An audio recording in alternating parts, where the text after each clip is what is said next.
14th, 2011. We are interviewing Mr. Kischer at the Communication Center at Buena Vista University. What were you doing before the service? I'm just a farm boy. Where was that at? Gilbert City, yeah. My father farmed there. And where Pearl Harbor was hit, and you'll talk to Stubb later, I was milking a Guernsey cows. My father had a Guernsey herd, and Pearl Harbor was hit, that's what I was doing, milking cows. What was your reaction to Pearl Harbor? Well, it didn't touch you then. I mean, you know, you were just young and you didn't know what was happening. No, you didn't realize it was going to change your whole life. What happened after Pearl Harbor that was significant to you? Well, we would have been drafted or otherwise go in the Navy, and I decided to go in the Navy. I picked the Navy, and so that's why I joined the Navy. And we had a lot of guys from Gilbert City that went in the Navy, so that's where I ended up at, in the Navy. What year was that? That was 1943, yeah, went in 43, yes. Yeah. What made you decide to join the Navy? Just the buddies you have, the people you're around, you know, they just had an influence on it because so many guys from Gilbert City decided to dive in the Navy, so I just thought it was a good place to be. Are you glad you joined the Navy over being drafted? Oh yes, very definitely, yeah. It was an education in itself to be in the Navy because they send me to boot camp at Great Lakes. From boot camp they send me to University of Minnesota. From University of Minnesota they gave me 4 months of college there to be a machinist mate. How you can make a machinist mate out? How do you, in University of Minnesota, well, that's what they tried to do. They tried to make a machinist mate out in 4 months. And from there, they sent me to Syracuse, New York, to go to refrigeration school, which was in Carrier refrigeration is made in, that's where they made all the refrigeration for the ships. Carrier and York were the two kinds of refrigeration, and Carrier was one of them. That's where they send us to school. So they put us in private homes just like you were in college. So when I went to college, you stayed in a home, in a private home, and then you went to college. Because when I went to BV, we stayed in a private home. There was no dormitories here in BV, which was different. Yeah, we stayed in private homes. They kept us in private homes, and we went to Syracuse, New York, to take our training as refrigeration. It was good training they taught us. So when I come on the ship, the first thing they asked me was, "Have you been to refrigeration school?" And I said, "Yes." They said, "You're in charge of refrigeration." Got the job. That was my job. Wasn't anything special. You had to still stand your guard, still had to stand your stations, and still take care of refrigeration. Wasn't really an asset, but it wasn't really anything that you really gained, but I got the privilege of taking care of the refrigeration. What else can you tell us about the training? It took me a year. I went in in 42, and first year all I did was went to school. They sent me all to school. Navy treated me really well. Got a lot of training. First year was training, going to school, and then after that, then they put me on the ship because it was put in commission in San Francisco, the Hazelwood, which was put in commission in that fall. And so I put on the ship. It was one of the first ones. You know, we were the first guys that were put on it, and they brought all us guys from all over to. We were all reserves. We weren't regulars. We were reserves on the ship. And 75% of our guys were reserves on our ship. I mean, the rest were the old Navy men, but 75% of our guys were reserves. Did you know anyone on your ship from Gilbert City? Was anyone with you? No. Nobody from Gilbert City. They from all over, East Coast, and all over. Yeah. How was living on the ship? It was tight, confined. Our bunks were, you had about, I would say, 2 feet between the bunk where you slept and the bunk you know, above you, about 2 feet. Very tight. Destroyers are real tight, and you don't have a lot of room. You have a locker underneath, and then 3 beds on top of them. And that reached the ceiling of the ship, you know. So you could get out of them easily. Is there anything in particular you did to stay preoccupied? Keep occupied? Yeah. They kept us pretty occupied from just running the ship. It's a full-time operation. You stood eight hours on, or, you know, 4 hours on and 8 hours off, and you did that twice, you know, every day. So I stood my watches, and then you still had to, you know, you were pretty occupied in what you were doing, yeah, to keep that ship going. You had 8 hours on duty, 8 hours at a time in the engine room or wherever you. I was stationed in the engine room, yeah, forward engine room, which was I'll stop there. Can you tell us any more about any of the other duties that you had to do on the ship besides? Take care of them. Well, I stood a watch each day, twice, you know, stood a 4-hour watch twice a day, and then had to take care of my refrigeration. Yeah, I was in charge of refrigeration. I was gifted. They gave me the job of taking care of the refrigeration, yeah. And when we got out of San Francisco, one of the officers come up to me and he says, we don't have a refrigeration. Our refrigerator doesn't work up in the officers' quarter. He says, could you come up and look at it? Well, had Charlie, which was a black fella, was taking care of the refrigeration, and he was supposed to defrost it, so he took an ice pick and defrosted it, poked a hole in it. so I had to, I rigged up a coil so I could make the refrigeration work, so I become Charlie's hero. Was it difficult to stand guard for 4 hours at a time? No. It was hot. Our engine room, when we lit off, after the boilers were lit off and our engine room was going, it ran 130 degrees. That's where that was our heat. That was what we were used to, 30 degrees. So we didn't rest very heavily. Maybe sometimes sometimes just your jeans and strip from the top. So. And sometimes even cut off our legs so our knees showed, you know, which we shouldn't have done, I guess. While you were standing guard, what did you watch for? Well, we had to run the engines. I mean, we had the bridge would give you the RPMs we had to go. We had 2 engine rooms, and they gave you how many RPMs the screw had to go, and so they told you if you were 3rd speed, you had a certain amount of RPMs the screw had to go, and if we wanted to raise it two revolutions, they told us, and so they gave us the word. We kept that engine going at whatever speed they wanted that ship to go. And where did you serve during the war? Where did I serve?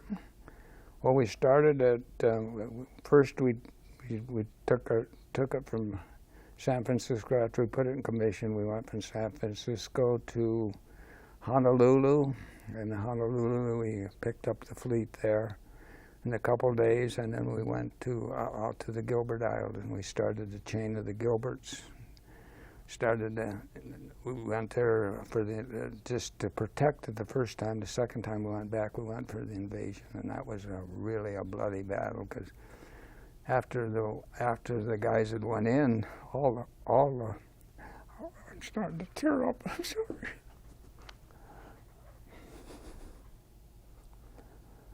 After the guys went in to the beach, you know, they were all dead. I mean, they lost so many guys went on the beach, and they were floating, you know, out there. So they had to go around and put something on top of them to let them sink. You know, they were floating outside in the harbors there where the guys had went in. So they just took boats and went around and fastened weights on them so their bodies would sink in the ocean. It was kind of a gruesome job. Did you know anyone that passed away? On my ship, after we got hit with the suicide plane, I lost My whole outfit was dead, all gone. Can you tell us a little more about being hit with the Kamikaze? Well, we had 3 of them come at us. We got 2 of them, but one of them got through on the rear. And they like to come in the rear of the ship because we wasn't protected from the back, and he got in on the back of us and hit the bridge, and killed all the officers in the bridge, and killed all the officers in forward fire room, everybody in the fire room, and all the bridge, all the guys were killed completely. And my outfit was where the suicide plane hit was exactly where I stood, But 5 weeks before the ship hit, I got transferred to the forward engine room. I was always in the forward repair party. That was my job. I was there a year and a half. But that's where the suicide plane hit. And so my whole outfit was completely gone. If I hadn't been transferred to the engine room, I wouldn't have been here today. So I walked around for a couple of days. Why am I alive? And all my buddies are gone. I know today why. The Lord had a reason for me. What were you doing while your ship got hit? I was on the throttles on the engine. Yeah, that was my job during GQ. That was my job. I had the throttles. Yeah, on the forward engine room, and the suicide plane hit so close it bended our bulkhead next to us. That bulkhead is the compartment is the wall ahead of us. It bent that, but it didn't break through. So we were fortunate. Everybody ahead of us was dead. And I went up on the deck and looked out, and here was a forward smokestack was laying on the outside of the ship, and I looked at it and I says, "Oh my goodness, I think the fire room was out there," but it was just the forward stack. I get a little teared up. I'm sorry. Here's a picture of the ship after. I don't know if you can see it. Yeah, here was. I was right under here. Here's where I was at, right under here. Here's the forward. There was another stack on the front of it. It was completely blown off, just gone. It was laid off to the side of the ship. Yeah, that's a picture of it. Yeah. And this other picture is a picture of the ship when it was in. When we got to, when we come back one of the times, they put us in dry dock. They paint you like a zebra. See how you're painted? Like, you look at, that's the way they put us in a dry dock, and then they painted us. And so we were a gray ship till we got to Honolulu. They put us in dry dock, and that's what you look like afterwards. It's camouflage, they called it. So that's what we looked like before. This looked like what we looked like after we got hit with the suicide. What did you do after you were hit? They ordered us to get off of the ship, and so we pushed our, they told us to abandon ship, so we abandoned ship, and we pushed all our, I'll get teared up, I'm sorry.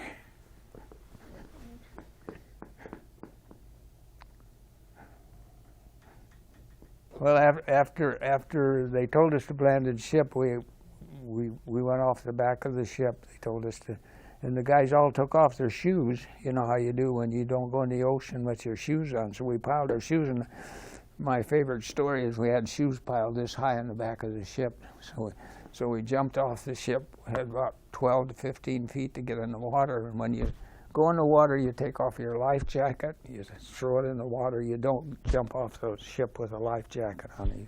You had the belly things that went around you, that was you didn't have the vest like you're thinking of. It's a belly. Navy used a belly thing that just went around you. So you threw your life jacket in, and when you jump off the ship, our biggest worry was the screw was still going to be turning when we got down there, because, if the screw was turning. And so we went down, and after we jumped in, we thought, oh my gosh, it's all over, because we just thought we were still going down. The next minute we come out of the water. We changed directions in the water, but we came out of the water, and here we were. We were still alive. There was our life jacket, so we grabbed our life jackets and put them on. And one of my buddies had had taken a life jacket that he picked off of an aircraft, one of the pilots. We used to pick up the pilots alongside. So he had on this Mae West, they called him, the life jacket from the pilot. And it had holes in it. We didn't realize it. So we'd swim so far, and then we'd have to stop and blow him up. We'd have to, so he could get over to the life raft. And we got on the life raft, and we pushed all our wounded guys over to another destroyer, just like we were. We had to swim about a mile. We pushed our life, and then we were survivors for I don't know how long, quite a while at Okinawa, and it took us a while before we got back to the ship. The guys in the front of the ship went off, and the guys in the back of the ship went off, and we all went on other ships, and they were going to sink it. They decided, well, we'll sink this tin can because it's too far gone. So they, but they couldn't get the guys off. The Navy guys, we had all these Navy guys, and they couldn't swim. So they couldn't get it off, so they decided we'd have to get them back to the United States. So they put us back on the ship, and we sailed it back to the United States we made a bridge on the ship, and we sailed it back to the United States. And it's all guided from a guidance system in the back, so we guided it from the back of the ship all the way to San Francisco, and then they repaired it back in San Francisco, and took it to Mare Island and repaired it. It cost them $1 million to do it, to fix that ship. And we took it on shakedown, and the war was over. There's a lot of space in between there.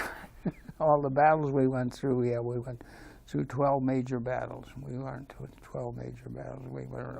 We started at the Gilberts and went all the islands all the way through from. I got them listed here, but it'd take me too long to find. We went through all of them until we got to Okinawa. And Okinawa is where they got us, where the suicide plane hit us. I'm not letting you say anything. It's your turn. I talk too much. Great. Can you tell us about your first battle, or your first couple battles? What that was like? Well, you mean, was I scared? I don't know if I was scared or not. No. It's a different experience. You just do what you're taught to do. What was your role? I was in the forward repair party. If anybody had problems on the ship, we were supposed to go help them. That was our job as a repair party, and I was in that in a year and a half. And I was on the telephones all the time, so I talked to all the guys and tell them what was going on. If we had a plane coming in on the left, I say, we got a plane coming in on the left. I was the spokesman. I was the guy that told them what was happening. Of course, then when I got transferred out of it, down in the engine room, then it's altogether a different situation. When you hear the 5-inch guns go off, they're 5 miles away. When the 40s go off, you're within probably a 3/4 of a mile. When the 20s go off, the plane's on top of you. That's the difference. Of course, I was always up on top where the planes were coming in. I gave them a good view. I'd tell them about it and what was happening. When I got over on this other ship, the guys that we'd taken over there, they says, Romaine, how come you're still alive? You're in the forward repair party. That's where I said, I just got transferred out. So the Lord is with me. Yeah. Do you remember anything else from the other battles that you saw? Oh, I have to tell you about my good shipmate, Eldon Fisher he was from Eagle Grove. Eldon and I were same name, Fisher and Kischer, same birthday. We were both from Northwest Iowa, and we even looked alike. They said, I don't know if we did or not, but we just got to be close buddies. But he stayed in the forward repair party, and he was gone. So it's two brothers. All right, I'm ready. I'm over. Okay, his two brothers come to see me at Elbert City, and they says, "Is Eldon alive? Is there any chance Eldon can be alive?" I had to look at him and say, "No, your brother's dead." They thought, well, maybe he could be floating in the Pacific someplace, but he was gone. I had to look at him and say, "Hey, your brother's dead."